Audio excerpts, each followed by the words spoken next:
you know, it's our job to uphold that. So we won the game, but it wasn't enough. You know, we didn't feel like we upheld that standard. So that's all it was. That's along those lines, something like that. So. Yeah, I mean, he looked good. So, I mean, he seems like he's healthy again. It's the best I've seen him spin it in a while. So, you know, definitely looked good practice-wise, yeah.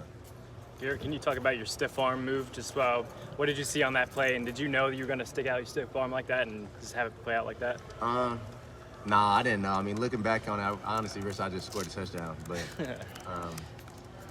I mean, nah, it kind of just happens. I mean, it's such a blur when it happens. You just do stuff instinctively or just, I don't even know. But it just happens so fast, and then you look up on the board, and it looks pretty cool. So, I mean, honestly, you don't even know what to expect. You don't know how it looks. But until you see that replay, you know, so. You mentioned it looks pretty cool. Where does it rank on your list of stiff arms, on your catches? I mean, that's my best stiff arm. Yeah. I'm not like the strongest dude, you know. I'm not like the, you know, the Marvin Harrisons or Meg. I mean, they stronger than me, all the older vets. So, no, I'm just, you know, just trying to get it. That's all that was. Thanks. Garrett, if you were giving a speech to the team before this game this week, what would you be saying? What would you tell them? I mean, what's different about this week? Y'all are heading pell-mell into the Big Ten season now, you know, and everything. What would be your message? You've been through this a couple times. Just that, you know, it's time to take that next step. So, I mean, we feel like we have, you know, a lot of people doubting us, and we have a lot of ground to make up, you know what I mean? So, lucky for us, you know, there's some teams hiccuping across their schedules too, you know, all over the country. But we took that loss early, so, you know, it's time to make up ground. You know, I've never been in this situation since I've been here.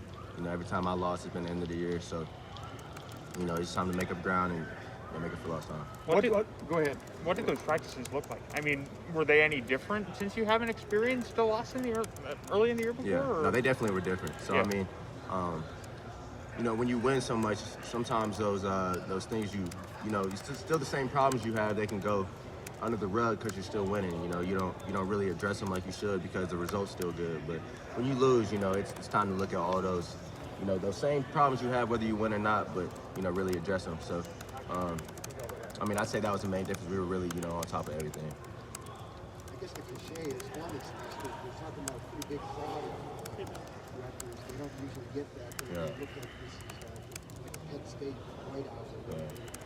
The coaches told you about that? No, that was the first time I heard that. But I mean, we watched them play against a team up north, and I watched them play one other time earlier this year. I forget who they played, but they won, and I mean, they looked good both times we, you know, watched them play. So, you know, if I remember playing them last year, the DBs are really good, and I know Coach Shiano always has a great scheme, and I remember when he was here. So, you know, he'll have a good idea of what we're going to throw at him. So, you know, it should be a good game. So. Watch film and say, hey, I've already seen that, Coach Randall. Yeah. I mean, it's a lot of similarities, but and then even just seeing them last year, you know, it's a lot of things that they run that are the same as last year. So, you know, I definitely see a lot of similarities from watching film and stuff like that. Yes, sir. What do they do best defensively? What just jumps out at them? Like you said, they have some pretty good corners and stuff. What jumps out at you about what they do? They know the weaknesses of their defense, and they try to, you know, take them away pre-play. So, like, you know, outside leverage, get outside leverage on, because that's where they're susceptible on a pause route or stuff like that. You know, they take it away pre-play, so, or at least visually take it away. So it makes it seem like it's harder to get out there, stuff like that. So, you know, it's one of them things where I feel like a lot of passes are going to be contested. And, you know, you gotta make a play, be a competitive excellence, and make those plays. So it's one of those games I feel like coming up this weekend. What did it do, do you think, for Emeka to have that catch and run the other day? You know, I mean, Meg. I mean, he's someone that once he gets the ball in his hands, you know, he's really electric. So I feel like y'all have seen that on kickoff return.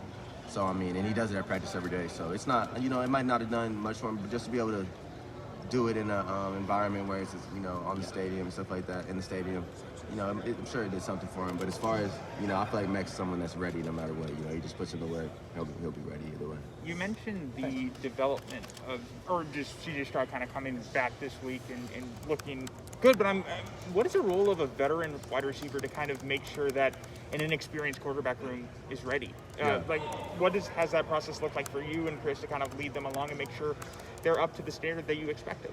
I mean, it really comes down to getting those game-like reps at practice, because, you know, those reps you get in the game, you can only get them on Saturdays. So, I mean, you got to find a way to make it as real as possible, you know, throughout the week.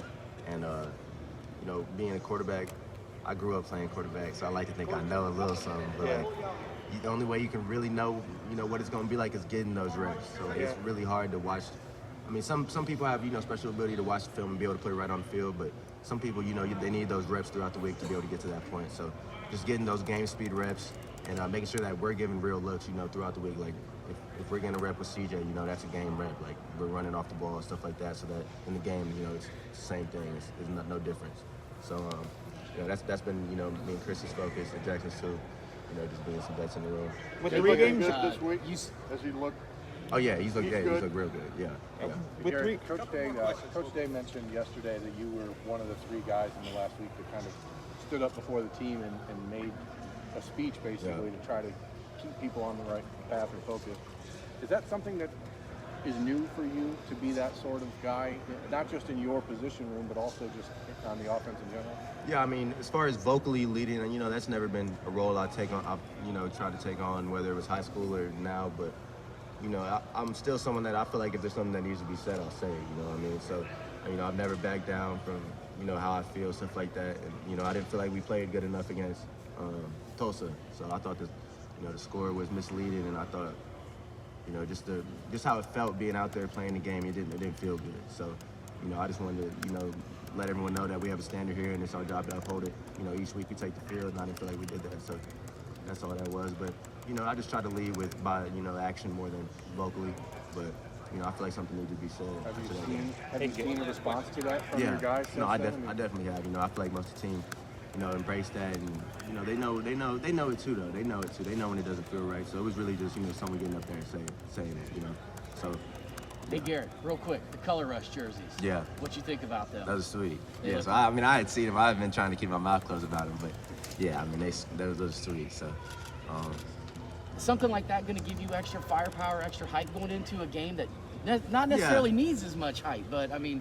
It sounds bad, but it's little things like that definitely have their little ways of getting under you, making you think about it, just being more excited for games, stuff like that. So I definitely think that it'll have a little different energy just looking at your teammate and seeing the all red, like you're like, oh, I got the same thing on, like we look good, you look good, feel good, play good, well, whatever Dion said. But yeah, no, I definitely has a little effect. Secret Hey Garrett. Exactly. Hey Garrett, you mentioned somebody asked you about your shoes. Do you have a shoe collection? Yeah, it's lagged probably the last year. I honestly got rid of a lot of shoes since I moved, but. You into streetwear? Yeah. What's your favorite piece that you just like to wear every now and then? I really like. I found some favorite. I like Supreme a while ago. I've always liked Supreme, so I just grew up with Supreme in Texas. But Three stripe or checks? Can you say that again? Three stripes or checks? Nah, I like three stripes, bro. Okay. That's how I'm glad in Nike school, but as far as just going out, I like it big. So, y'all take care, man. Thanks, Garrett. Appreciate it. All right, folks, we have Lathan Ransom over here. How you guys doing? Hey, Lathan, what was it like going back to play the deep safety? Obviously, a little bit of adjustment for you. Sorry, I didn't. No, you asked exactly what I was going to ask. Obviously, that's sort of been discussed around here a bit. I mean, you got that chance last week. What was that transition like, and do you feel comfortable back there? I was excited. I felt like I was at home, and that's what I played all high school. And I was excited when I had the opportunity, and I felt very comfortable back there. What's the biggest difference between playing back there or playing up in the slot? You see the whole field. You're the last line of defense, and you're making the calls and checks, and the defense is looking for you to make the calls and make all the checks. So the safety got to know everything back there. That's what they recruited you to play here. That's what you expected to be here. At the same time, you're a team player. You want to find a way to get onto the field. Exactly. When did they come to you about the cover safety position? Was that kind of last year because of how things were kind of weird? Like, how did that play out that you ended up playing cover safety? Yeah, last year I think it was just by opportunity. We had a couple guys go down, and they asked me if I wanted to try it, and I just, like you said, wanted to help the team the best of my ability. So I just went out there and tried it out, and ended up playing it. Does it change your perspective on how you play free? I mean, some of the skills that you took at cover, I mean, what is that like in your mind now? I think it definitely does. I think all the games this year has changed my perspective. I've learned a lot from 4 games. I've learned more football than I've in such a short period of time that I've learned at any other time period. So basically just learning, taking every game, learning from my coaches, learning from my teammates, and learning from mistakes that I've made. I've just I've learned a lot in the first couple games. This might be a dumb question, but like, what do they want from you back there? Do they want like Jordan Fuller, where it's just like it's maybe conservative, but it gets the job done, or do they want you to be back there making a bunch of plays? I think they want. from a free safety? They want me to make plays. I mean, I think that's what they expect anyone back there to do. But yeah, when I go back there, that's something I'm thinking of playing like Lathan Ransom and just making plays. Is there a difference when you know with this scheme you're typically the only guy back there? Obviously, you guys have mixed in some different coverages lately, but is it a different mindset when you know you're the only guy back there and you're kind of the last line of defense? If people get by you, it's a 40-yard play. Yeah, it's definitely a different mindset. I mean, obviously for playing cover safety, but at the end of the day, that's what I played since high school, and yeah, that mindset is just being the cap of the defense and just trying to make everything whole. Lathan, how different does this defense feel to you now after 4 games from when you started the season? I think we've made tremendous strides, and I think we're getting better and better every day. We have leaders stepping up, having great leadership. And I think we're playing more as a team. We're playing with a lot of energy. And I mean, the last 2 weeks of practice have been our best practice that we've had all year. And I think it's definitely showing. And to some people who might have said, well, last week was Akron. So what do you say to some of those people who may say, not to say that there were a lot of people, but there were some people out there who kind of felt that just because it was Akron, maybe you were supposed to go out and do that. And you guys did what you did. What do you have to say about that? It doesn't matter who we're playing. At the end of the day, the Buckeyes need to show up and play everyone the same way, and that's competitive excellence, and that's what's expected here at Ohio State. How did your role kind of change when Josh went down?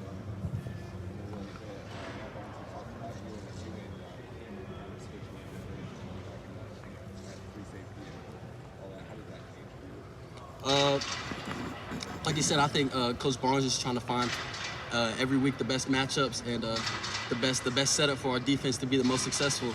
So if it takes me and Cam moving around, me and Bryson moving around, I think he's trying to just give us the best matchups every week. Good. Thank you guys. Thanks, man. Yep.